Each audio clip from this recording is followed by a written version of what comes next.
এটা তো 1500 টাকা আজকালকার মানুষের কিছু হয় না, একটা চাকরি অনেক দরকার।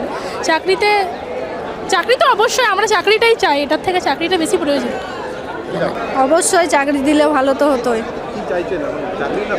না, চাকরিটাই ভালো হতো অনেকের জন্যই। চাকরি অবশ্যই চাই, কিন্তু এখন যেটা সরকার দিচ্ছে সবার জন্য সেটা নিলেও ভালো, কারণ সেটাতে একটু হাট খরচাটা চালানোর জন্য সুবিধা হয়ে যাবে চাকরির ক্ষেত্রেও। চাকরি নেই রাজ্যে, আছে কিন্তু পাচ্ছি না। সরকারি চাকরি নেই তো কোথাও গিয়ে মনে মনে দ্বিধাবোধ আছে, বা এই ভাতায় কি স্থায়ী সমাধান নাকি চাকরিটাই চাই? চাকরিটাই চাই। চাকরি সমাধান। তাহলে ভাতার লাইন যে ভাতা দিচ্ছে আমাদের নিজের ট্যাক্সের খাটনির টাকা, ছেড়ে দেবো। কেন ছেড়ে ওইটাই কথা। অবশ্যই চাকরি চাই, বাট অপশন আছে যখন তো ছাড়বে কেন সবাই, এটা হচ্ছে ব্যাপার। চাকরি তো দিলে অবশ্যই ভালো হয়, ভাতাতে তো কেউই সীমাবদ্ধ থাকতে চায় না। 1500 টাকায় আর কি হয়, কিছুই হয় না। তাও গভর্নমেন্ট থেকে যেহেতু দিচ্ছে আমাদের, কেন আমরা না, এটা কখনোই চাকরির বিকল্প হতে পারে না। মানে মাস্টার ডিগ্রি করার পর কতদিন ধরে বসে আছেন? অনেকদিন ধরেই বসে আছি। না না না, চাকরির বিকল্প অবশ্যই হতে হবে। অফকোর্স চাকরির সুযোগ, মানে কলকাতাতে যদি অ্যাজ আ স্টুডেন্ট আমি যদি বলি, আমার ফিল্ডে যদি আমি বলি আমি চাকরি কিন্তু তেমন নেই। এটা একটা হেল্পের জন্য গভর্নমেন্ট করছে, কিন্তু আমি বলবো যদি এই টাকাটা যদি না দিয়ে একটা ভালো যদি ইনভেস্টমেন্ট যদি হতো তাহলে ভালো হতো।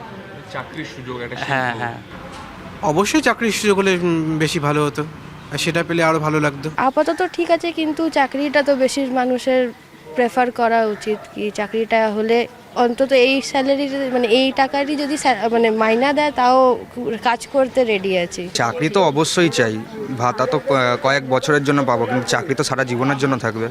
তো চাকরি অবশ্যই চাই, তো দিতে থাকি। দিদি যতদিন পাশে আছে থাকবেই, তারপরে আমরা আস্তে আস্তে ইন্টারভিউ দিতে থাকি, দিতে নিশ্চয়ই পাবো কোনো না কোনো দিন। আজকে চাকরি নেই আমাদের রাজ্যে, তো আমাদের ভাতার জন্য তো আসতেই হবে, কিছু করার নেই। নিজেদের টাকা নিজেরাই পাচ্ছি, কারণ আমরা তো যে ট্যাক্স দিচ্ছি এবং বাইরে তেলের যে ভ্যালু আছে আমাদের দেশের, মানে আমাদের বর্তমান পশ্চিমবঙ্গ রাজ্যে আমাদের এখানে তেলের যা টাকা 105 টাকা 106 টাকা করে লিটার, বাইরে 95 টাকা করে লিটার।